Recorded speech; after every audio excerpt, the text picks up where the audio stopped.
Hello everyone, it's another reaction video that was streamed live on Twitch the other day.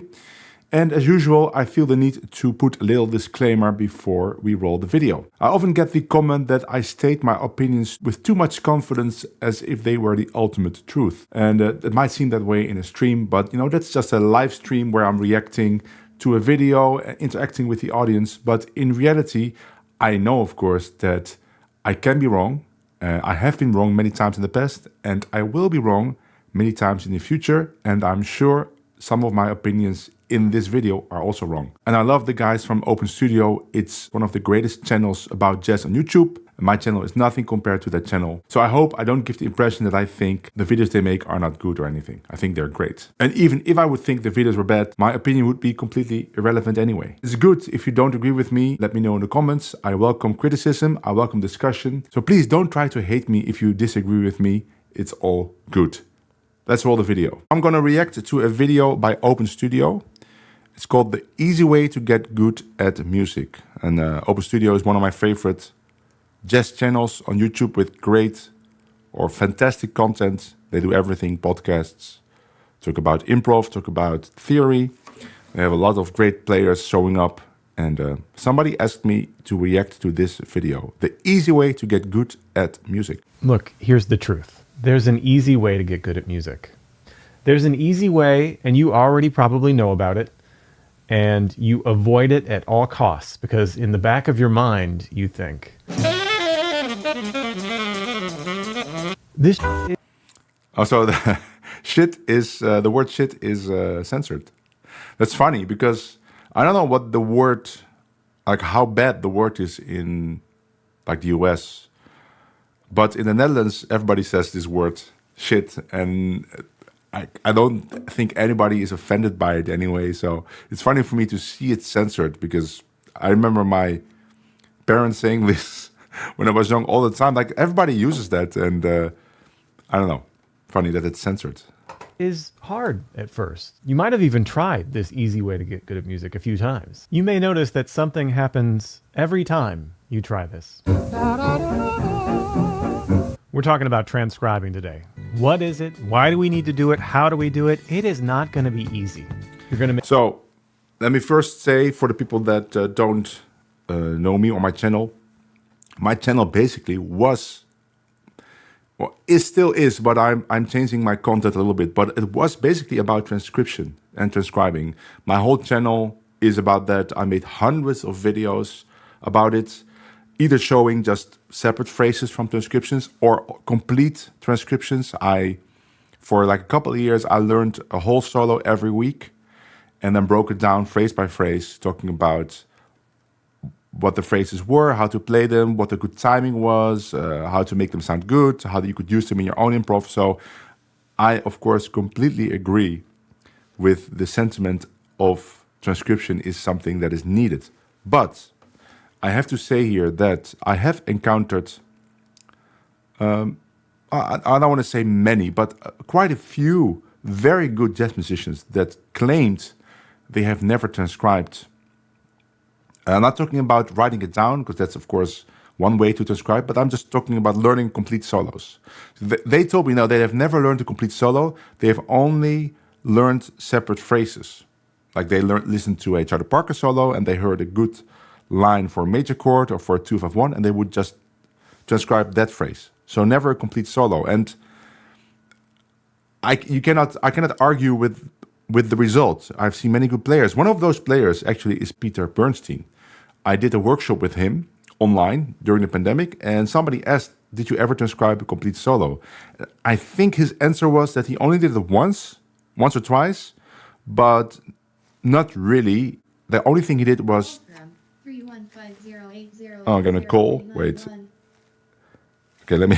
Guys, I'm getting a call. I'll be right back. Okay, that was nothing.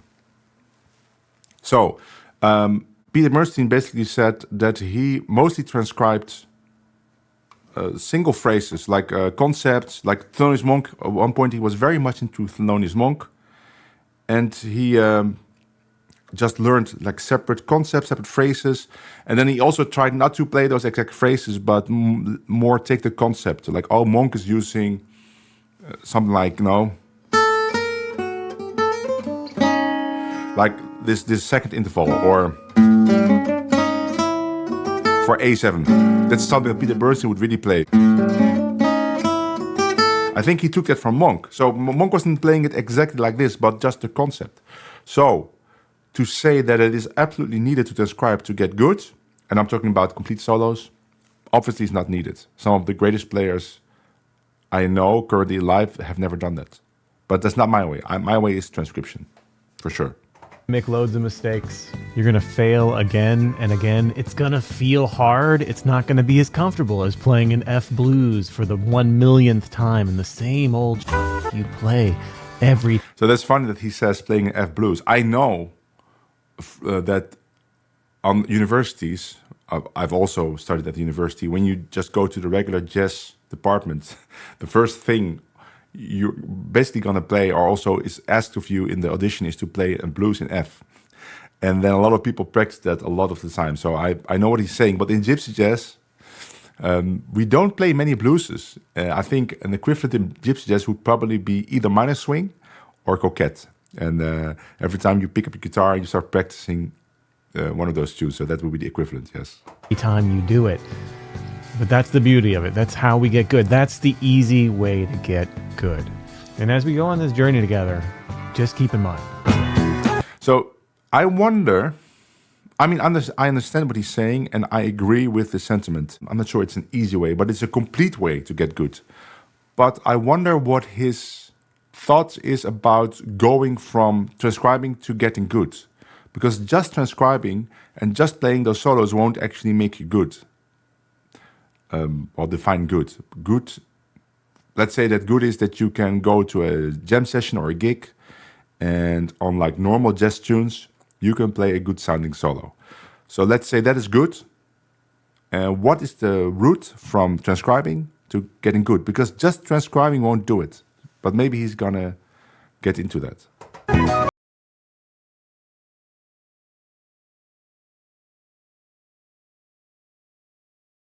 This video is sponsored by Open Studio. You ask why they play F blues? I don't know. That's just because the blues form, especially in bebop and beyond, is something that is required of any jazz musician to be good at.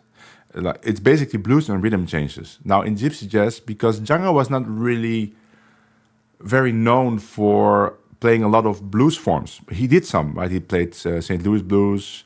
There's some more. But he's more like known for the minor stuff, like minor swing, even though he didn't play a lot of minor stuff, but that song is really known. And rhythm changes. So in gypsy jazz, I would say, is actually being able to play on minor swing, just because it's just such a well-known tune, even though there's not a lot of minor stuff, but it's still good to be able to play on that tune. And rhythm changes. But blues, not so much. In fact, if you play blues in the 30s style, it's very different from the bebop style. For instance, like the second chord in the blues, if you go to bebop, let's say blues in F, would be B flat 7. But in the 30s style, they would never play this dominant. First of all, they just play F6, and they would go to a C augmented. So you get this kind of sound. So F.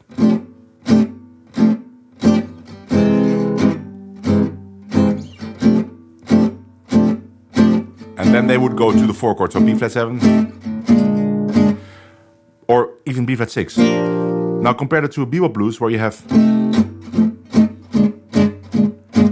So everything changes, all your lines change. When you play a blues in F in a bebop setting, you play something like. You go to that, and in the 30 style you play. It's a very different sound. So even in that sense, there's no similarity between blues forms in the 30s and blues forms in bebop. And because Django didn't play a lot of blues, blues is not something that a lot of gypsy jazz players are, I don't want to say good at, because they can do it, of course, but they're not really busy with it. Not like bebop players, where the blues form really evolved into like lots of different possibilities, like blues for Alice, which has a lot of chords added to it. and fitted a freeloader which has different changes. So that's why the 12-bar blues is very important in normal jazz. Studio. Go to openstudiojazz.com. Check out courses from yours truly, as well as greats like Fred Hirsch, Peter Martin, Jeffrey Keyser, Sean Jones, Christian McBride, Gregory. Yes, blues clair, of course. Of course, Django did play blues, but even blues clair is 6 chords, right? It's C6, F6, and back to C6, and then you get. So we get the C with the E in the bass, and then flat 3 diminished. That's also doesn't happen in bebop. In bebop they play, in C they would play C7, F7, F7, then they play diminished, and then they play 2/5, like E minor, A7, and then 2/5. And in the Django, in blues clair, it's no 2/5, it's just a 5 chord. It's very simple.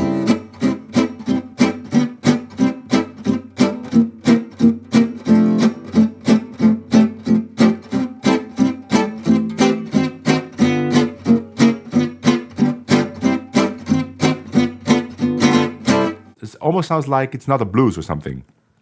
And also you can get away with playing on this tune in a non-bluesy way, just very like major stuff.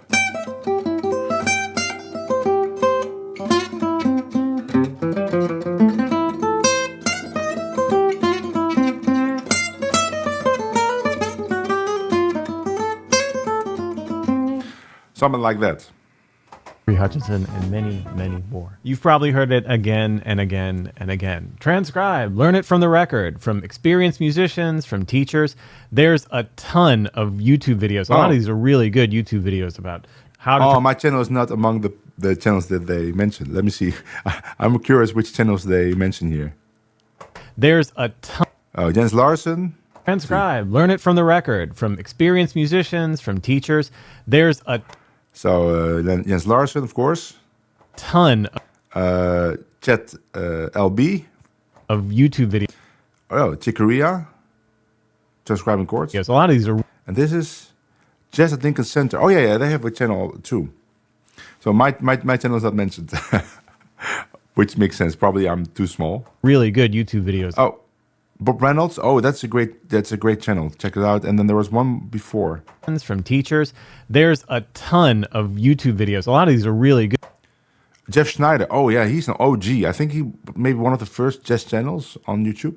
Good YouTube videos about how to transcribe, why to transcribe. All of it's great. Even here at Open Studio, we've made a ton of courses about transcription. The second part of your vocabulary will be transcribing. Today we're going to talk about transcribing. The transcription process is extremely important. Transcribing solos. It's one of our favorite things to do as jazz artists. You're going to have this. So again, right? There are examples of great players that apparently didn't transcribe solos. Not me. I have transcribed hundreds of solos, but there are examples of it. For transcription, we've made a ton of YouTube videos about transcription.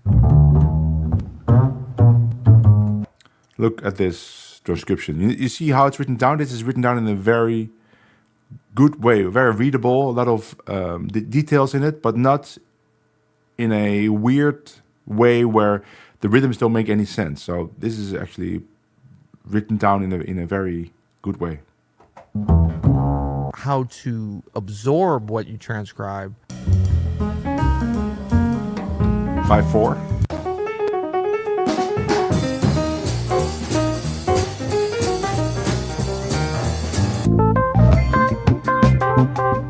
Of course, the guys from Open Studio, they wouldn't put any like bad things on the channel. So all the transcriptions that you see there, they have been written down in a way that makes sense.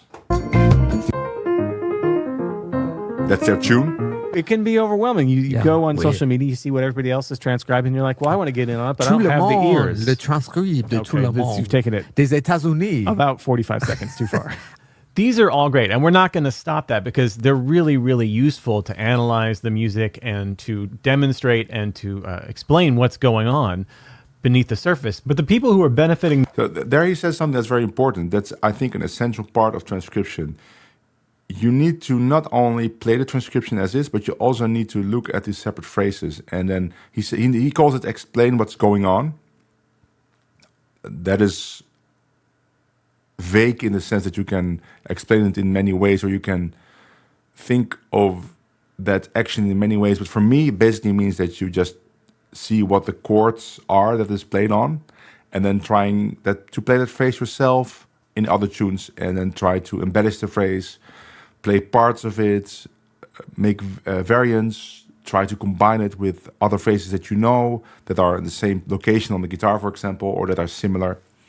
That would for me be the way to use the phrases. Maybe he means more like look at the notes and then see, oh, this is a flat 9, this is a sharp 9. That's also a perfectly valid way. I've done it a bunch on my channel, but I have to be honest, the only reason I did that is because I know that people want to hear that stuff. If it's just me, I never actually look at what the phrase does harmonically. I just look at the chords that it is played on, and then try to store that sound in my head and try to connect it to other great phrases or concepts that I know.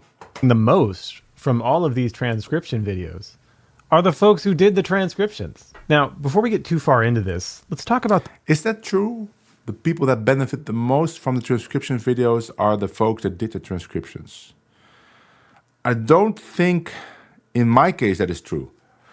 For instance, I have this YouTube channel, and I needed to make a video regularly. So every week, I transcribed a new solo, and I learned the whole solo. And I'm not talking about Django only. I did Barry Harris, I did Charlie Parker, I did Stan Getz, I did a bunch of Django, Gypsy Jazz players, I've done Oscar Peterson, I've done so many different things. But because of this pressure that I had to do a video every week, there was no real time for me to store all those solos in my memory. Like some solos I have stored, lots of Django solos I just know because I played them so much.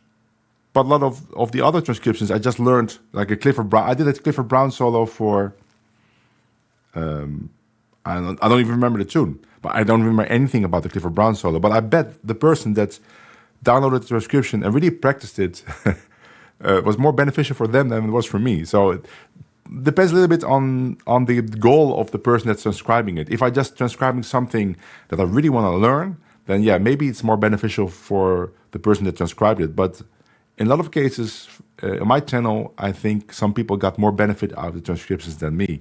I just made them to make content. The word itself, transcribe. If you're playing Black American music, or really anything that's not Western classical music, transcribe doesn't necessarily mean to write out what you're doing. To put thought, speech, or data into written or printed form. Yeah, sometimes, but really it's all about listening to the record, absorbing that record, internalizing it, and playing along with it, really getting the feel of it. I want to see again internalizing it and listening to the record or printed form. Necessarily mean music, or really anything that's not Western classical music. Transcribe doesn't necessarily mean to write out what you're doing. Yeah, that's true. Transcribing doesn't really necessarily mean writing it down. There's a lot of confusion about that. Maybe the confusion is also there that when people asked, like Peter Bernstein, did you ever transcribe something? Maybe he took it like writing it down. I'm not sure. Sometimes people that maybe said, no, I never transcribed anything, took it literally and thought about writing it down. But transcribing in jazz, I think, doesn't necessarily mean that you write it down. It just means that you learn it in some way. Could be writing it down, could just be bar by bar or chorus by chorus. Put thought, speech, or data into written or printed form. Yeah, sometimes, but really it's all about listening to the record, absorbing that record, internalizing it, and playing along with it, really getting the feel of it. Here's the great Christian McBride from his Open Studio course, The Fundamentals of Jazz Bass and Beyond, explaining exactly that. I think when you're transcribing a solo, instead of really learning the notes, it's most important to transcribe as much of the feel as you can. When I say transcribe, I don't mean notating down on paper what they're playing. Do that if there's something you really, really want to analyze. But in terms of transcribing... well, you could also analyze it without writing it down. I think some people cannot write something down. I don't think they therefore couldn't analyze it. I think you could still analyze it, but you have to stop at that phrase and look at the phrase, look at the chord, and say, okay, I can use it in this way. But he says something about the feel that's interesting. He said, don't only transcribe the notes, but also transcribe the feel. Maybe he's going to explain what he means by that, but I'm not sure what he means by that. Things, you should try to do it as much with your ear and internalize it as much as you can. Because if you just kind of listen to something and you write it down, you're not really getting the full meaning of Okay, so you should do it by ear more than writing it down. So, like when you write it down, I think you be more precise, because now you have to stop and think about everything you write down. So like, oh, okay, it's an E. What's the next note? Maybe there's more detail in writing it down. Because he says if you just listen to it and write it down, I don't think that is very realistic. If you write something down, you're actually stopping and think about things. So I've seen many people transcribe jungle solos with lots of mistakes, and those people probably didn't write it down. So I see them play on YouTube and they learned it with the recording, and there's lots of mistakes in it. I'm not saying that the mistakes are in the sense that it sounds wrong, but it's just something that Django wasn't really playing. Now, I'm not saying that it should be your goal to be 100% correct about every note. I mean, you don't want to play Django solo anyway, probably, in your own improv. But I don't really agree with that if you write it down, it's less precise. I think it would be more precise. Then again, you could be very precise without writing it down. I don't think there is a level difference in writing it down, not writing it down when it comes to precision, though I do think that if you write it down, you have more chance of an accurate transcription. Of what those lines are supposed to mean. You can't write down the feel. So when you're listening to a particular track and there's something you want to learn, get the feel of it. That's the way you get the effectiveness of transcribing something. One note. Okay, I see somebody here, feel, he means playing with the record and not just having the right notes. Yes, but what does feel mean? Is it just the timing? Or is it the articulation? Or is it everything combined? Because even if it's everything combined, like articulation and timing, you can all write it down, right? I can write down slurs, I can write down like dots for short notes, I could write down the rhythms, I could write like laid back. So I think even in notation, you could be very precise. You could even be more precise with that.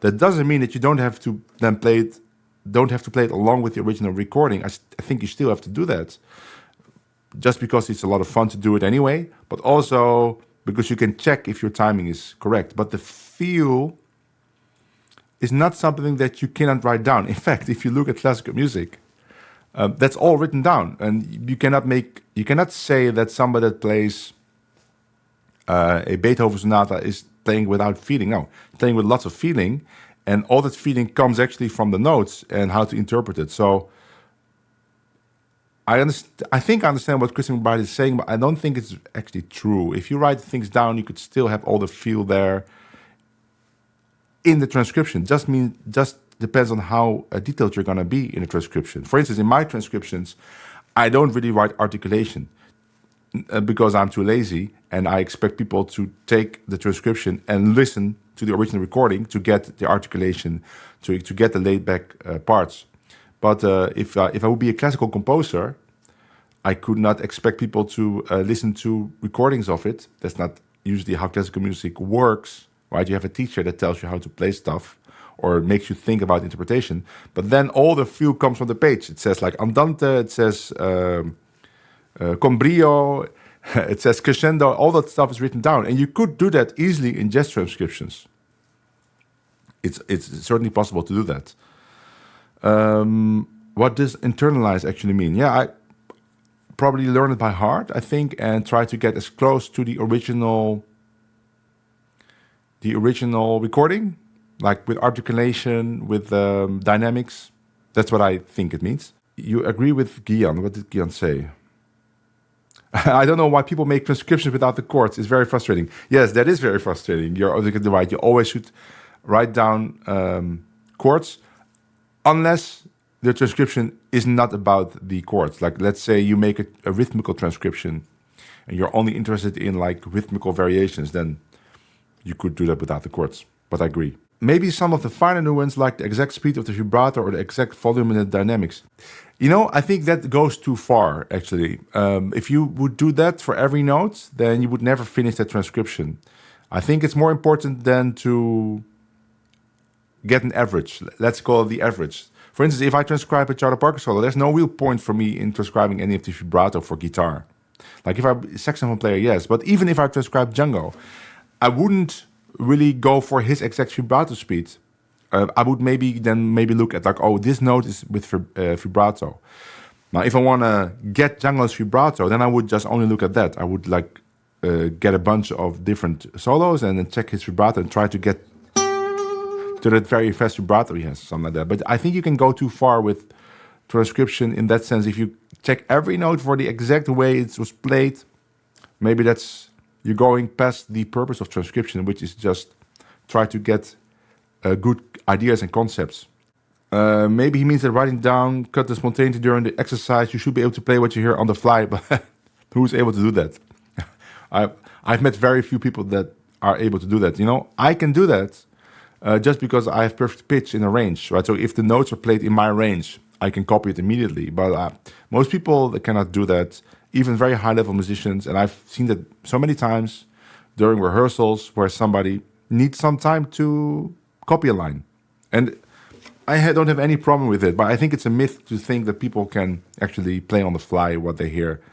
It's very difficult to do that. And I'm not talking about simple lines, but I mean, who's gonna be able to play Donna Lee, like the theme, on the fly when I play like this? Nobody's able to copy that. I have to actually play it. And then I make a couple of mistakes again. So no, it's... So, yeah, that I don't think he means that by feel. I think he means by feel more that you played with a certain interpretation, which I agree with, of course. I'm not saying it's easy, but it's an exercise or not. No, I don't think that's important at all, since most people that I know are not able to do it and can still play very well. I think that's a kind of useless exercise, because apparently it's not needed to be able to play well. I think a lot of people also say they can do it because there's a taboo on not being able to do it, but I've seen so many people that are not able to do it at a very high level that I don't really think it's very useful to work on that. You would never beat me, for instance, because I just hear every note, so what's the point then of doing it? And I would never be able to beat, for instance, a friend of mine that has like the best ears I've ever heard. And he never worked on his ears. He was able to do it like that, and he can hear every chord. Doesn't matter if you sit on the piano or the piano is very far away or it's in another room. He will be able to hear everything at once. And once you've seen that level of ears and realize, hey, I'm able to play with this person, we can make music, and I don't need to have his ears. Then you realize, you know what? Oh, why should I train my ears? I will never get that level. And I don't need it to play with him. I need to work on my instrument skills to play with him, and I need to work on repertoire. Then you realize like there's no real point in doing it. Here too, you might have like a ton of these transcription books, and just be honest here. How much of those solos that you've read or that you've taken from a written copy that someone else transcribed, how much of those have you actually absorbed? Yeah, maybe some kind of lick has stuck around, but in general, you probably don't sound like Charlie Parker. Okay, absorbed, internalized. So these words are difficult because we don't know exactly what is meant. But here he says something that is also odd in a sense. He says maybe some licks stuck around. But isn't that the purpose of the transcription? That some stuff sticks around? Because it would be impossible for everything to stick around. Certainly not the complete solo. You're never going to play that. It's a good exercise maybe to learn the whole solo. That's for different reasons. I like learning Django solos. Mostly because it's great to have the feeling of playing like a genius, like you play like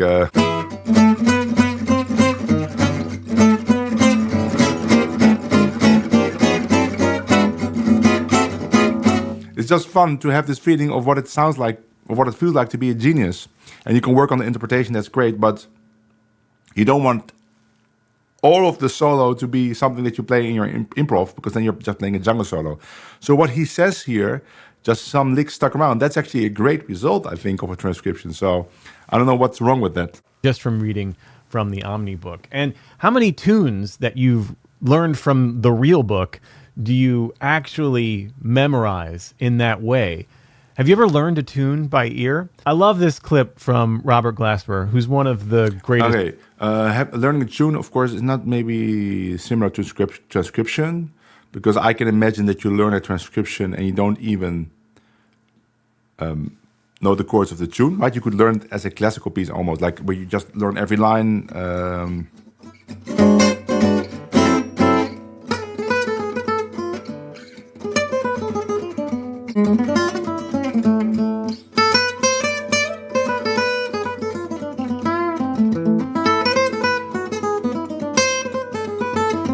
I mean, I could learn that whole solo without knowing the chords. So learning a tune is a separate thing, I think. And he was making a point about it. Let's see. How many tunes that you've learned from the real book do you actually memorize in that way? Oh, many tunes. And that's not because iReal is the best way to learn a tune. It's just because I've learned chord formulas, like 2-5-1s. I've memorized all 2-5-1s. Right? If somebody says to me, let's play 2-5-1 E flat, I don't have to think about the chords. I just know F minor 7, B flat 7, E flat.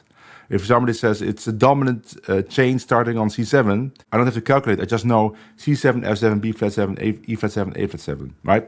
So if I see a chart, I see all the chord formulas, and I just can memorize very quickly. It's like, oh, it's a 2-5-1 to E flat, then it's a 2-5-1 to A flat, then it's 1-6-2-5, and then it's a dominant chain, ends with Christoph changes. So I've learned so many tunes from the iReal. I think it's more about how you use it. I can learn a tune from iReal much faster than I can learn from a recording, of course, because recording I have to play the whole tune. One chorus maybe takes 1 minute, and looking at the iReal chart takes 10 seconds. So I think it's more about how you use the tools than saying that one tool is better than the other. Have you ever learned a tune by ear? I love this clip from Robert Glasper, who's one of the greatest musicians on the planet right now, talking about learning music by ear. Check this out. Okay, listen. I couldn't hit Herbie or Chick when I was learning how to play this music. I couldn't hit Herbie or Chick. Could you give me a chart? No. You listen to it, and you learn it, and you write it out yourself. That's how you get... Oh, you see, Robert Glasper is actually saying write it down yourself. So he is actually somebody that wrote stuff down, which doesn't surprise me. So he's not really... I'm not sure he's actually making the point that was mentioned before. Like, yeah, he learned things by ear in the sense that he transcribed it, but he did write it down. Good. That's how you get to the level. You can't be great and be lazy. Those two things don't match. Those two things don't match. The faster you recognize that, the better. Now, that's, of course, very easy to say, but we all know that in the back of our minds, we're thinking, this is pretty hard, especially you haven't done it much. And it gets easier and easier and easier. Trust me, the more you do it, of course, the better you get, which is one of the benefits of doing it. There's a direct correlation between how much a musician gets music from the record and how good they actually are. I've seen it now for years and years and years. And yeah, I believe this is true, actually, even though I know musicians that said they've never transcribed. I find it hard to believe, but they say it, so I cannot really check it any other way. But I do think that people that transcribed a lot are usually, and did it in the right way, in the sense that they didn't just learn the solos to play them note for note verbatim every time, but they also worked with the concepts, learned the phrases, and tried to insert them in other tunes. I think the people that did that the most probably are the most, let's say, dependable players. Like, you could ask them for a gig and you know they will perform well, and they will never disappoint you. They just understand the style, they understand what is needed to make a solo sound good, and the way they learned that is by transcribing. Years. So just bite the bullet, get into the hard stuff. Now, one other fact about that is that when you do this, you're gonna fail. Kind of a lot. Maybe you don't believe in me. I do believe in you. I just know you're gonna fail. Well, fail in what sense, though? I wonder what he means by fail. I mean, not to be a downer, but you're going to have to accept that that's part of the process. That is helping you to be better. All right, so how do we do this? How do we actually transcribe? It's actually a pretty simple process when it comes down to it. We're going to break it down into 3. So I'm not sure what he means by failing. Does he mean that you're not succeeding in writing it down, or that you get stuck? Maybe he means that you get stuck, right? You don't know, you can't figure out what is exactly happening. Yeah, I can see that. I think nowadays probably that's easier to solve than it was before YouTube, because chances are that somebody already transcribed what you want to transcribe. So you can just go to YouTube and see what that person did at that point. But yeah, in the beginning, transcribing is very hard. Sometimes you just can't figure out what's happening. An obvious solution would be to slow it down more. I hope you are already slowing it down. I think I'm a big believer in slowing stuff down. And then just slow it down more and go note by note. Right? It's like, okay, so it's an E, and then it's, and then what's the next note?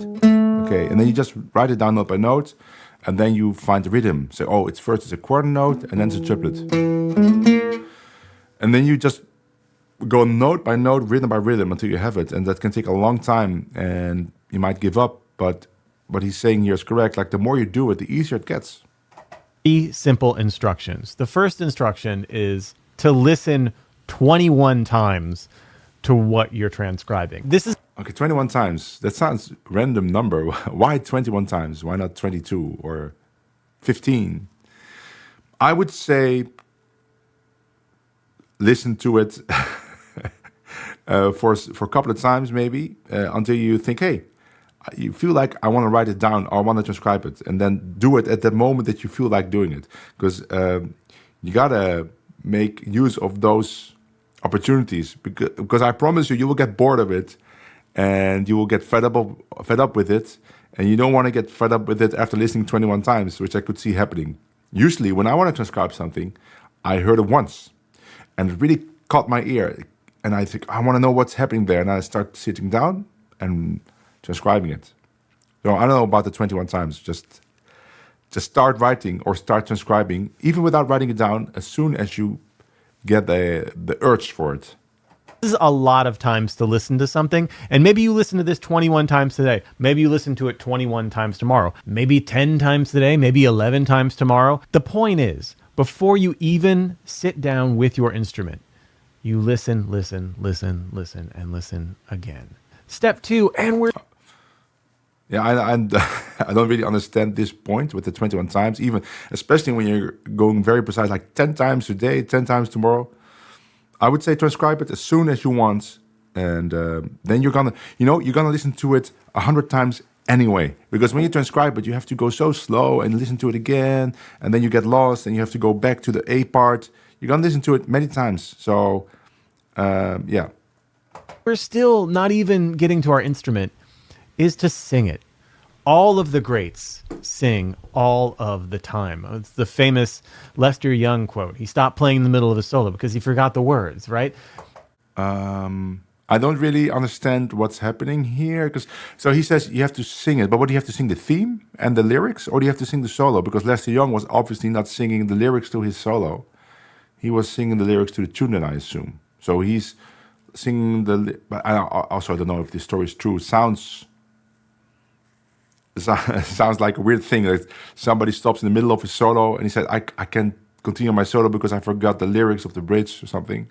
I'm not sure that's true. It sounds like a good anecdote though, but let's say it's true. So he was still not singing the lyrics to the solo. So the Lester Young story is not relevant, I think. But he's talking about singing the solo before you learned on your instrument.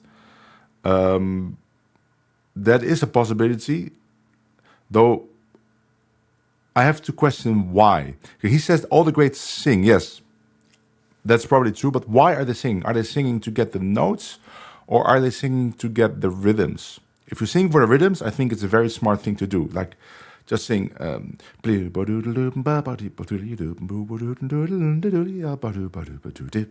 Just get the feel of it, right? Feel or timing. But the notes I think it would be very difficult depending on what you're transcribing. Let's say you're transcribing a block chord solo by Oscar Peterson, then you cannot sing the notes. You can only sing the top note. There's no real point to that. It's probably going to be very easy, and you're not interested in that anyway. You're interested in all those block chords, so you can't sing that. So then you would just sing it for the rhythms. But for the note itself, I don't really see the point unless you want to also perform it singing. Like, let's say you want to play a solo or that lick and you want to sing it at the same time, then I would say yes. But otherwise, I know this is a common thing in jazz, but I don't really understand why. And also because there's lots of stuff that you can't sing that you still want to play. Like if you want to play one of those really fast Coltrane phrases, like this waterfall of notes, like before you can sing that in tune, in tempo, it's going to probably take you longer than if you're not a singer, which I assume you're not. Probably going to take you longer than you'll be able to play it in time, right? Like in tempo and in tune. This is a huge part of internalizing it so that you don't have to overthink your way through these solos that you're trying to learn. Spend a whole day just listening to it and singing along with what you're trying to transcribe. Yeah, so the first 2 points, I understand why they're there, but it's not my way. I'm not saying my way is the best way, but I'm not convinced by the points or the reasons why. They don't seem to make sense to me, but of course I might be wrong. And then finally, take it to your instrument. Sit down, try to learn it from your singing voice, right? From that internalization. See if you can figure some of the stuff out on your instrument. This takes some discipline. You're going to want to do this the very first. Okay, so I'm going to give you my 3 points. If I would have to make a list, my number 1 would be to slow the music down. Slow it down until a tempo that you can write stuff down, and it could even be per phrase. So if you have a phrase that you can't get at 50%, then go to 25%. If you can't get it at 25%, go to 10%. I had to transcribe something once by Birelli, which was so fast and out of time because there was rubato, that I actually had to slow it down to 10%, and I couldn't slow it down more within the program. So then I had to record the sound of the 10%, then import it again in transcribe, and then slow it down another 50%. So that would be my first point. Second point would be to sing the rhythms. I would say, let's stick with singing. I would say sing the rhythms. So you have a phrase that's triplets and eighth notes, then try get a metronome and try to sing with the metronome very precisely. Not because I think if you don't sing it, you can play it, but just because now there is no technical limitation of your instrument. If you sing the rhythms, you can check directly if you feel the correct rhythm with the metronome. Like there's no difficulties with your left hand or your picking hand, or if you play a woodwind instrument with your embouchure or with the fingerings on that instrument, you can just use your voice directly and just sing the rhythms. Like let's sing the solo to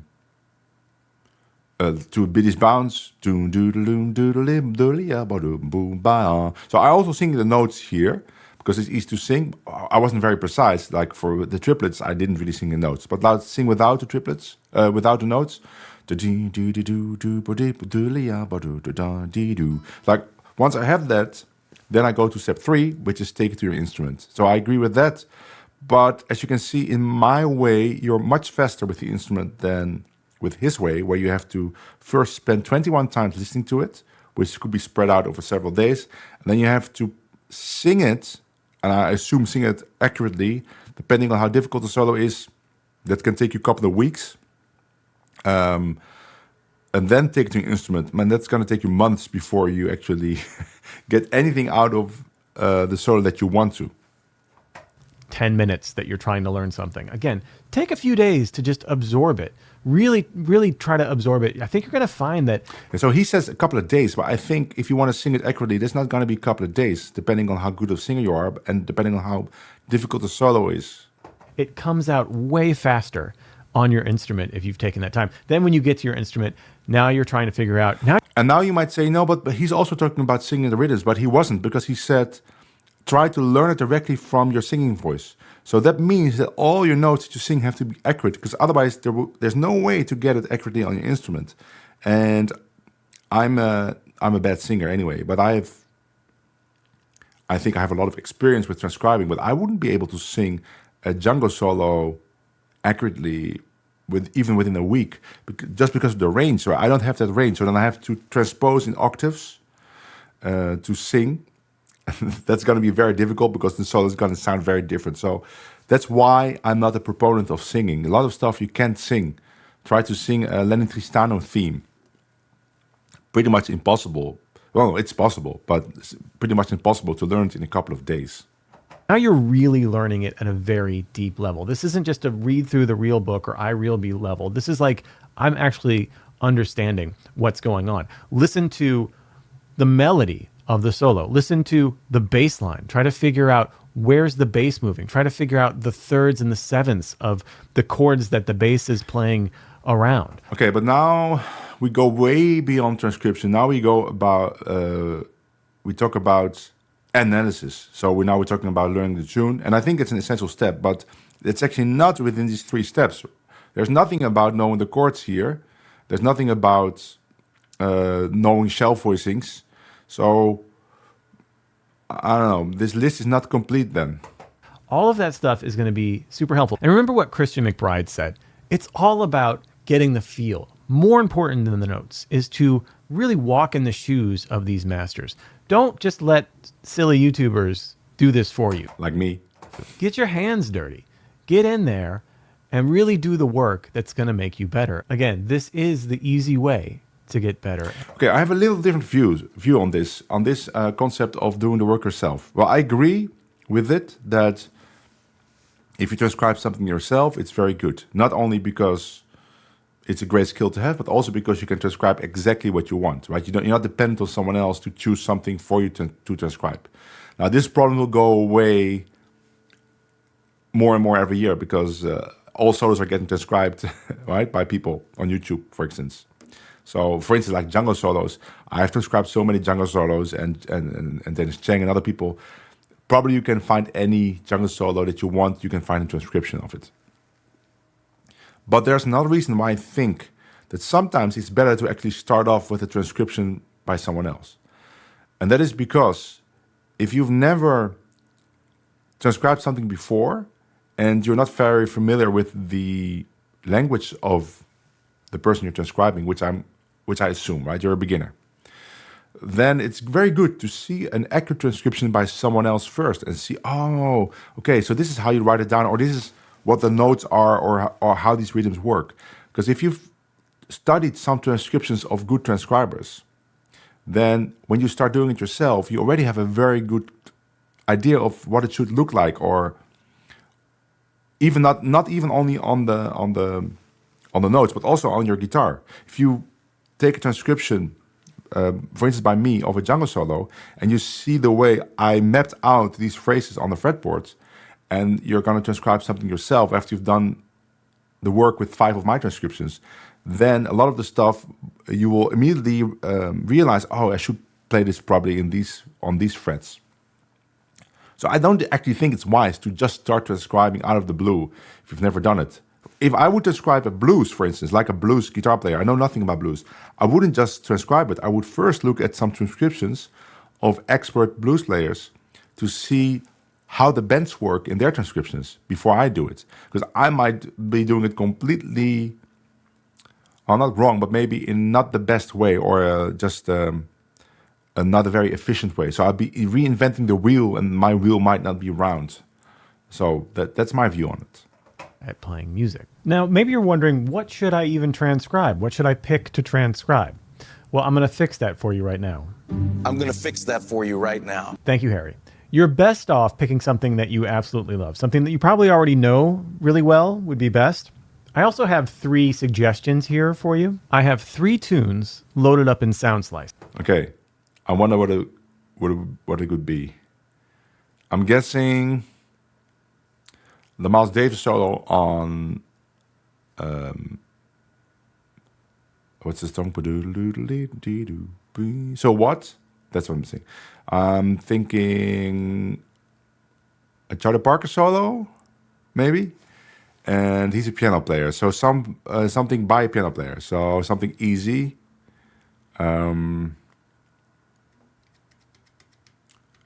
Not El Garner. El Garner is pretty difficult, huh? I have no idea what the third one could be. Let's see. Check the description for the SoundSlice links. SoundSlice is the platform that we use here at Open Studio for all of our transcriptions. It's our living notation system. It's amazing. I have Charlie Parker's Billy's Bounce. Billy's Bounce. Okay, that's a blues in F. Clifford Brown's Sandu. Clifford Brown, Sandu. That's also a blues, right?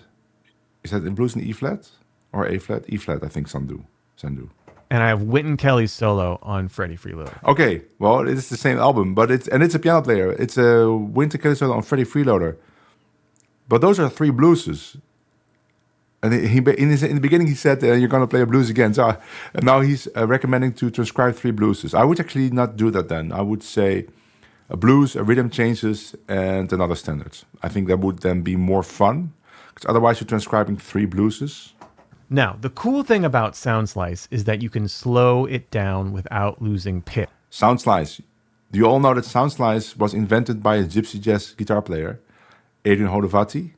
He is the inventor of SoundSlice, and he's a gypsy jazz guitar player. So you can take your time with it. So I'm going to challenge you. If you're a beginner, start with one of these solos. Probably Billy's Bounce is the best entry point. Learn the head. Great solo, by the way. Which is pretty easy. And then I want you to learn the solo 4 bars at a time. See if you can listen to it, again, 21 times at the minimum. See if you can sing through the whole solo. And then when you get to your instrument, take it 4 bars at a time. Okay, I want to see somebody sing the Billy's Bounce solo, especially a beginner, like he's saying beginner, accurately. I think that would be very difficult. Nigh impossible. Very difficult to do that. And I wouldn't be happy, of course, if somebody sings out of tune, because if you're singing out of tune but can play it in tune, you didn't learn it from the singing. You just learned it from another way, and you're singing an approximation of it. I'm not saying that's bad, because you could still sing for the rhythms, but you're not singing it for the notes. I think this is a big confusion in jazz. Like, a lot of people talk about singing, and they think that's all about the notes, but how many people can sing a jazz solo in tune, accurately, like as in tune as they play it on their instrument? I'm guessing not a lot of people, but I might be wrong. Just learn 4 bars at a time. Couldn't be simpler. Do this for 5 to 10 minutes every day. You don't have to kill yourself here. You don't have to say, okay, in the next 6 months, I'm transcribing every Chick Corea solo ever done. No, just start very simply. Get in the habit of transcribing. So we also have a challenge here. We're going to make a video of you playing your transcriptions of one of these 3 great solos. You can pick one or all 3 of these great solos. All you have to do is go to Instagram. You can tag us at OpenStudioJazz. We're going to use the hashtag #TheEasyWay for this challenge. I have transcribed and I can play Billy's Bounce, but I can't sing it. I just tried it. Yeah, very good. I think most people can't sing accurately. I couldn't. I would sing out of tune a lot of the time.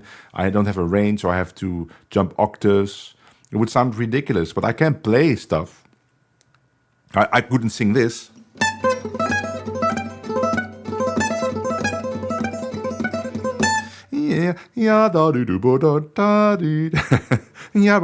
Not, especially not in tempo. It would sound like this. So you hear the first note, and the rest is just. That doesn't count as singing, because there's no way. Let's say you never heard this lick before, yeah, and I would say, learn this lick, man. If you record me and slow it down, what you hear is like, right? You would play it like that.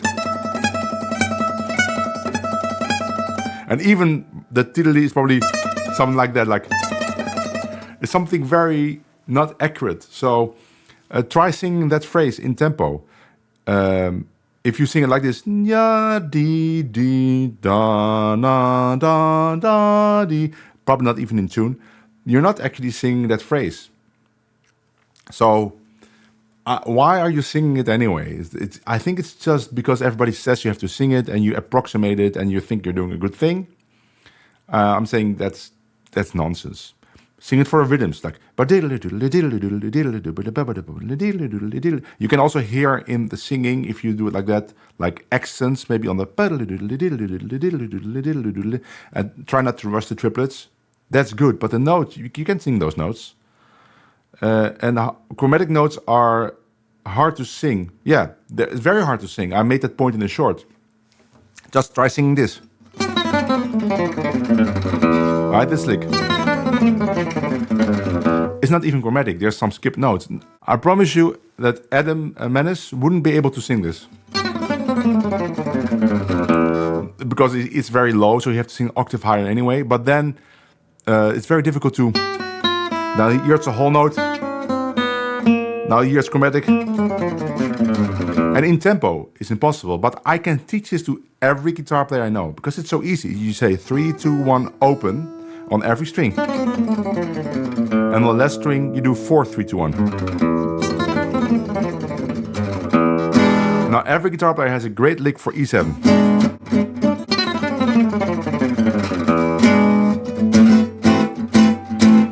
Now, you can't tell me that this lick has no value if you can't sing it. This lick is great. It's been played by every gypsy guitar player I know. Django played variations of it. Sounds great. Nobody can sing it. Still sounds great. That just proves that not being able to sing it doesn't mean that you couldn't internalize it or make it sound great. You just have to know the mechanics of it. So you know, okay, it's 16th notes, so 4 notes per click or per beat. And these are the fingerings. And I have to end on the beat. And you can take this all the way to a very simple phrase. Let's say it's a phrase like... Yeah, you could sing that one probably. You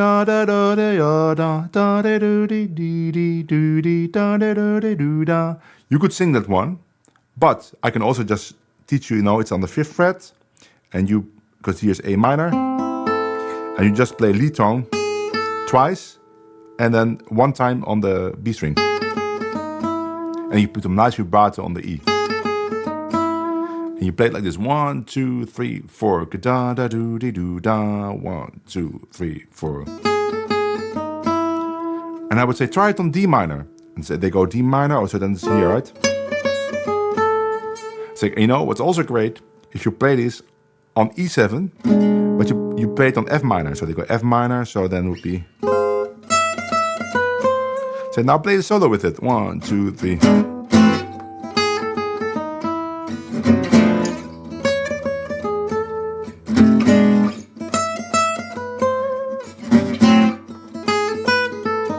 So there's no singing that was involved, and I still played a great line.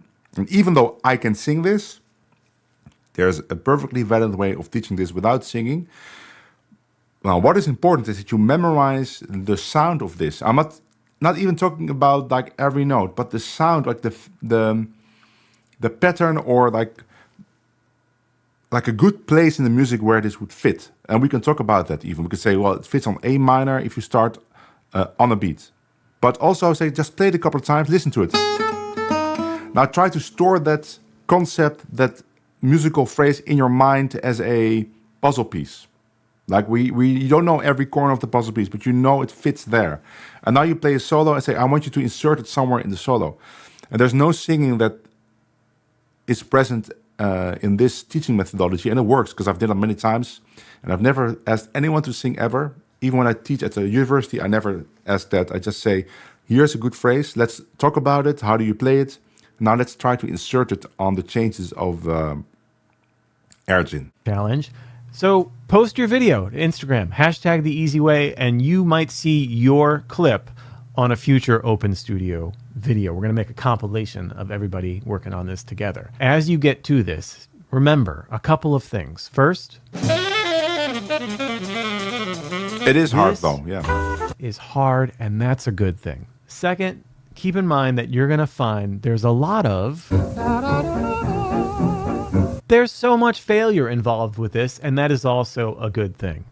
But in the end, we have to frame it in a way that's helpful for us. So let's remember the mantra of this session, which is...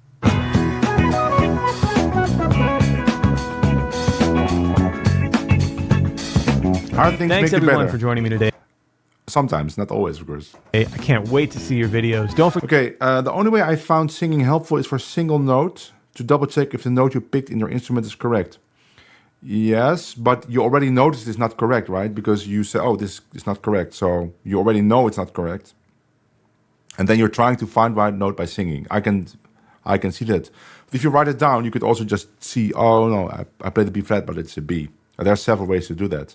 But I can see like you play, and you play something like, it's like, oh, that's not the way it was sounding when Christian played it.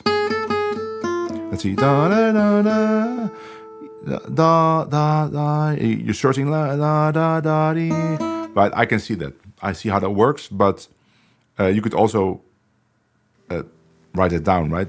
So that's not really the way that he's describing singing. He's describing it more to really learn, internalize a phrase. Even though there are lots of phrases that nobody can sing, or even if you can sing it will take many months to learn it. So what I think about this video, I think this video is very good in a couple of ways. First of all, the production is great, sounds great. I think it's a good video because it will stimulate people to transcribe, which is great because that's great advice. But I don't really like the way he's telling you to transcribe. I think you should transcribe in any way that works for you. And there's different ways to do that. So some people want to slow it down to 10%, write it down. Other people want to slow it down to 50% and just play it with the recording. Some other people might take a transcription that already exists online on YouTube and just take a transcription and learn it together with the recording, which is also completely valid, if you ask me. That's also a form of transcription. If you just learn a solo from a transcription from someone else, maybe some people might hire a transcriber to transcribe it for them. Right? There's so many ways to transcribe. Now, I'd say try to develop the skill where you can write it down yourself or learn it yourself from the recording, but there's not one way. So that's the one thing about this video I don't like. So I seem to be very critical, but that's just because I was telling you my way, or like what I think of his advice, which I don't think is generally applicable. And of course, it has again this emphasis on singing, which I really don't get, and I will never get, because I've seen too many examples of people that can't sing and still say you should sing it, even though they can't sing it themselves. I told this story before, but I was once present at an exam where a guitar student sang 5 jazz solos according to the Lenny-Tristano method. But then when I asked them to play one of those solos on his guitar, he couldn't do it. And he said, yeah, but never worked on it because I was only interested in the singing. And I said, but what's the point then? If you're not a singer, you're not a good singer anyway. Yeah, you sang the solos pretty accurately. It took a month to do that. But if you can't play it on your guitar, what's the point? Because you will never be hired as a singer. You'll be hired as a guitar player. And they said, yeah, but that's a future project. So I felt that he just wasted his time, and I gave the exam, I gave a low grade for it. And I got into a lot of trouble with the other teachers. But that's because my view on it is so different from everyone else.